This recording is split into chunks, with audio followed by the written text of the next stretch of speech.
Hi, so today is amazingly hot, and it's the first day of June.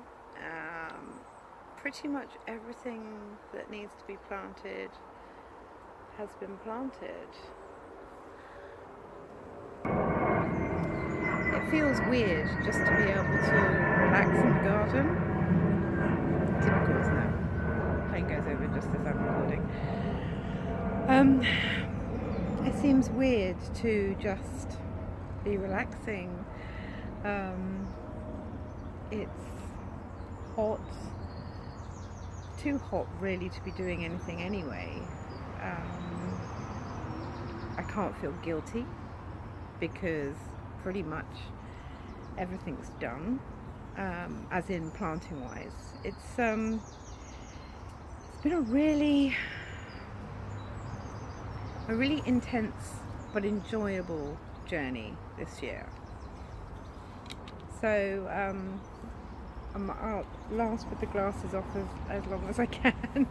I'm hoping I've positioned myself where the sun can't get to me anyway.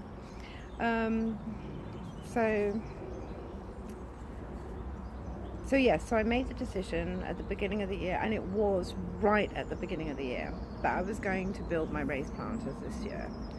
And I'm always inspired by making things out of pallets, so that was my first place where I was going to go. I was going to build my raised beds with pallets. So I started doing that with just the normal flatbed pallets, just upping them on their side, joining them together into a rectangle. Bob's your uncle. So I did 2 of those, and I had another sort of rectangular type structure that had been made out of old decking that had been used in the doggy daycare and was going to be a sand pit but hadn't worked out as a sand pit. Wasn't big enough really. So I decided to bring that out into the front garden as well. And then I had the 2 boats, and I started planting my seeds in my conservatory. And I really didn't know what I wanted to plant this year. I just knew that I wanted to plant more than what I planted in the previous years, and I was tempted to try and see if I could plant a bit of everything, just to see if I could do it. First of all, I'd not planted seriously from seed before. Cat's just falling off my lap. I hadn't planted seriously off seed before, and I didn't know if I could do it. And then I had kind of learned over the last few years where the sun is in the garden, and what plants need sun, and what can do with a little bit of shade. So I had that to work on as a basis, and I started planting my seeds. And then every time I went into the gardener shop, every time I went into the country store down the road, I'd nose at the seeds, and I would become addicted to buying seeds until I was getting to the point where I was just disappointed because I was going in and I had them all. There was nothing new. There was nothing new that I hadn't planted, or it wasn't that I had them all, but I already had 3 different species of squash or courgette, and I didn't need a 4th, 5th or 6th species.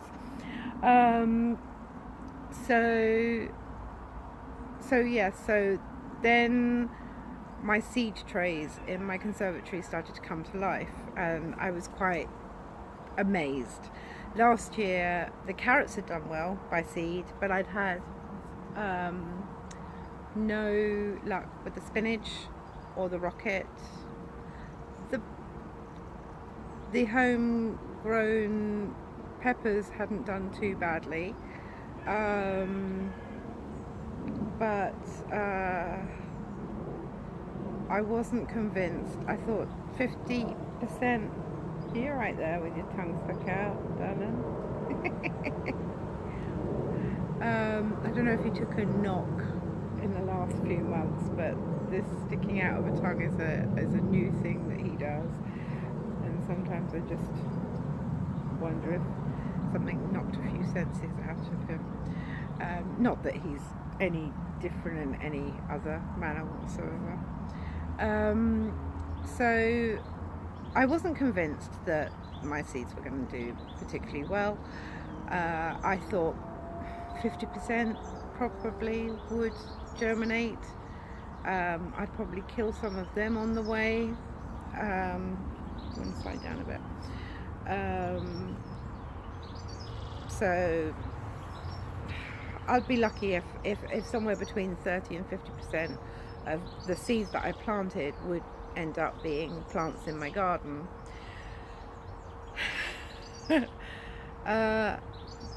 They did a lot better than I anticipated, and anyone who follows me on Facebook will have seen my photos as my conservatory, which is the closest thing I had to a greenhouse, went from being a conservatory with a few seed trays on a table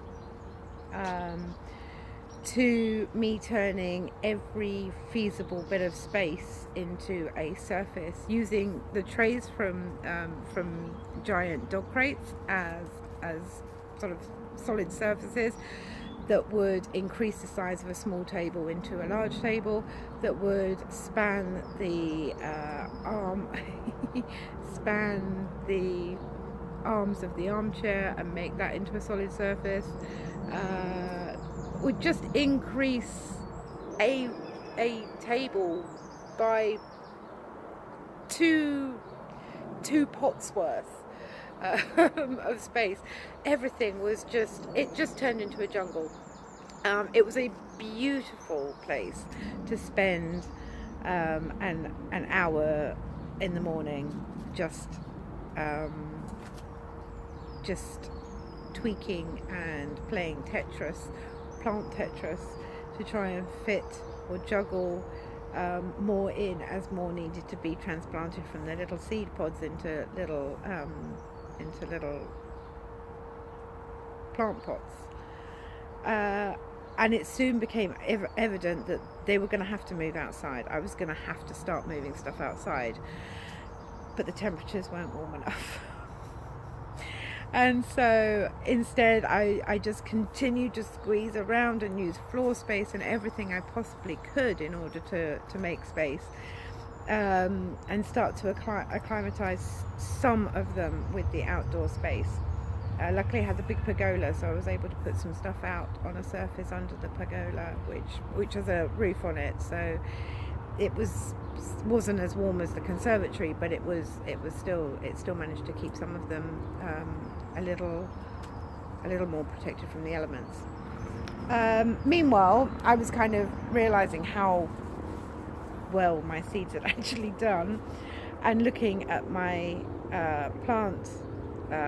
raised plant beds and realizing I don't have enough. I was not going to fit everything into 2 boats and 3 rectangular raised beds. I needed to do something else. I was driving along dropping the dogs off one day, and I saw one of these pallet crates, which you can see in the background just there. They're used for tiles and patio slabs and things like that. They've already got sides to them. They require no building whatsoever. I would just have to line them and fill them, and it would be as simple as that.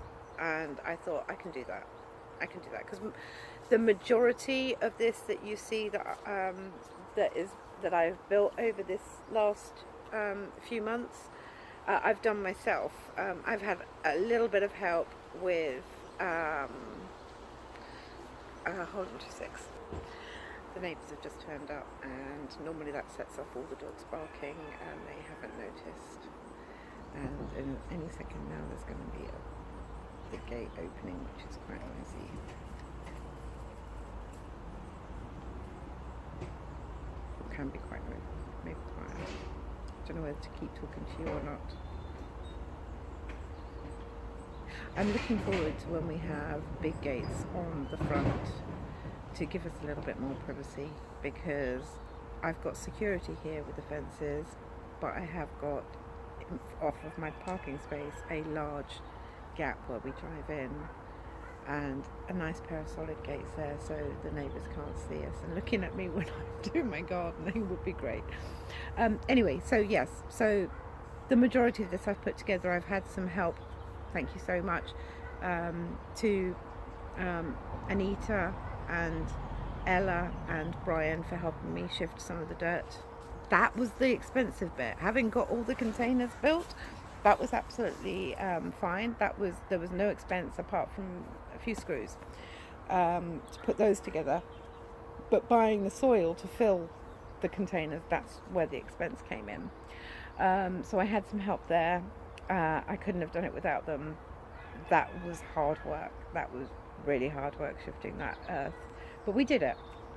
And Brian helped me construct some of the longer pallet beds. So thank you, Brian, for helping me with that. The rest of it I've done myself. And there have been weeks when it's been really hard work and I've exhausted myself. But at the same time, it's almost like an addiction. There's so much fun, enjoyment, satisfaction in doing it. You do get addicted. It's lovely to be able to be so creative. It's absolutely wonderful. So that drives you. That really drives you. So yes, so I needed a secure fence. So I got Tony in to put the fence in. I have only got round staining half of the raised beds, so I have got the other half to start to stain at some point. So I'll give myself a little bit of a break, and then I'll probably start doing them if the plants aren't already cascading over the edges of them and not letting me get to them. I just want to say that I have got I've been inspired so much by some people on Facebook. Jess at Roots and Refuge. My pallets would have stayed pallets, raised beds, without your inspiration for your trellis. They have out there in the US, they have cattle panels. They're big square metal panels, and you can bend them into arches. They look amazing at Roots and Refuge with Jess, and that was a huge inspiration. We don't have them over here, not that I've come across, but I did have some stock fencing left over from some fencing work with the dogs, so I've used that to create arches in various places in the vegetable garden to connect my my raised beds up together, and they have added so much. So Jess, thank you so much for that. Who else would I like to thank? Jeff, what are you doing in here? Hello, you come to get on video. This is Purdy, my Egyptian rescue, who has just sneaked across one of the barriers. Come on, move over here. Come on, out of my vegetables. Good girl. Where are you? So she's going to knock my camera flying in a minute. Back. Good girl. So you can see a tail in the background. So Jess, thank you very much. Jazz at Alternative Small Holding. You are also an inspiration, and you have, when I've sat there going, I cannot get any more seeds, I cannot plant any more seeds, this is just getting out of hand. I mean, who grows all the things? Jazz grows all the things, and Jazz is sat there on YouTube going, grow all the things, grow all the things, grow all the things. So when I doubted at any point in time that I was planting way too much, I'd listen to Jazz, and all my guilt went away, and I thought, why am I holding back? what is the point of holding back?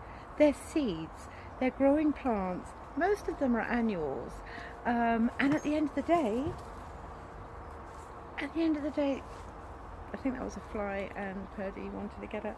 At the end of the day, it's providing you with food. I mean, why would you limit yourself with that? Why would you hold yourself back?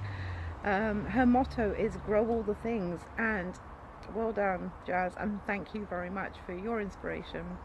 So pretty much as often as I can, I'm watching Jess and Jazz videos on YouTube to pick up tips, and I get upset when I realise that I've watched everything up to date on a particular subject or on all subjects.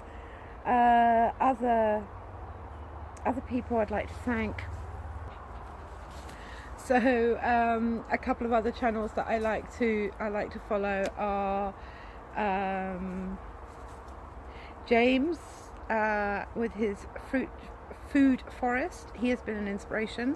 He led me to look at my vegetable garden and what I've got going on my ground, because basically I had just had a garden full of grass. I had put in my raised beds. I had put a weed barrier down as a path in between, so I wasn't walking in mud. We've got a lot of clay here, so it was getting a bit mushy underground in the colder, wetter months. And James's food forests, which are just growing out of a bed of wood chips, are beautiful, absolutely amazing, using the various different canopies in order to grow so many things, and so many perennials. He's really inspired me to look more and more at my fruit gardening. So where I've been pruning my apple tree to provide some more light, because it was taking over this area and I couldn't reach most of the fruits. So I pruned my apple tree, I went out and I got my fruit trees, and I'm still collecting my fruit trees. And being a collector, I've got a lot more to come.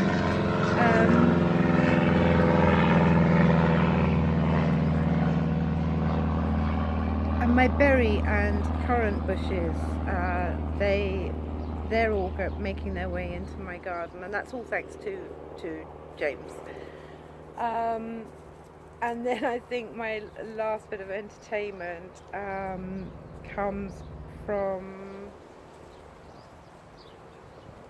Justin, and he is hugely an inspiration, because he shows you that he doesn't just show you all the glories. He doesn't show you everything that goes right, how beautiful his life is, that he has created around him. He shows you everything that goes wrong as well. He shows you all of the challenges along the way. And I'm not saying that the others don't, they do. I'm just going to stop my... Sorry about that. I could see rather clumsy dog feet going very close to my strawberries, and I needed to remove them from the area. The cats are very welcome in the vegetable garden. They're light-footed, they don't cause too much problems. The dogs, on the other hand, don't have a clue what they're stepping on. And they can quite easily do some damage. So Justin with his trials and errors along the way, purely an inspiration of the fact that these things happen, and you've just got to keep on. Someone has clearly made a little bit of a hole in the fence and can keep sneaking in. I just have to sort that out. They are just, after a bit of entertainment, it's time that I put the camera down. It's time that I picked up the dogs and took them out for a walk. This was just really... It's been a hard slog, but an inspiration that has come from various different directions, and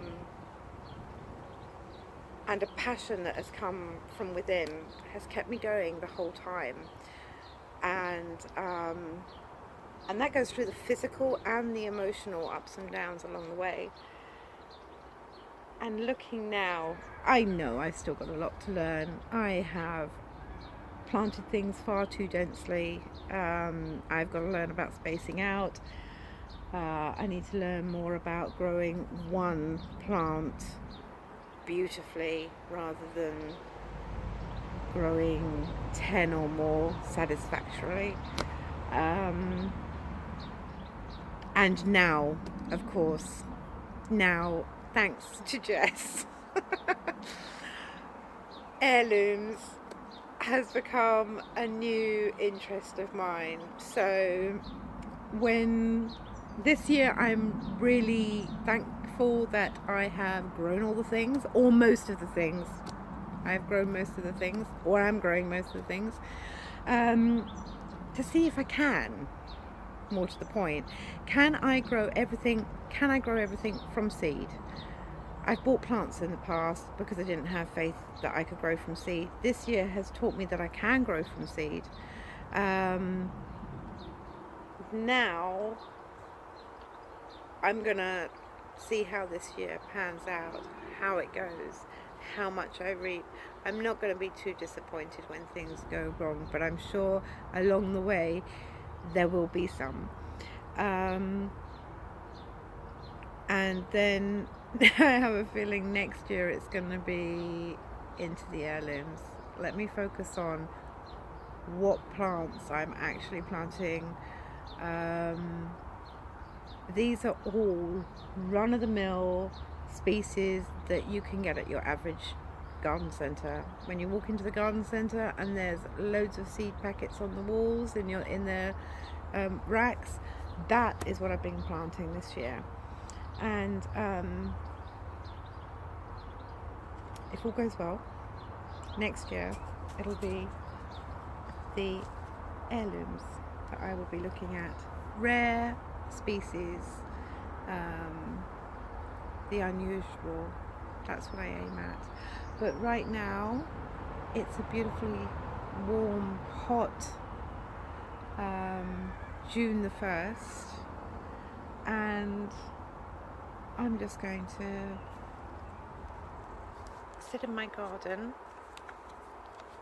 for a little bit longer, sipping on my mint water. The mint is from the garden.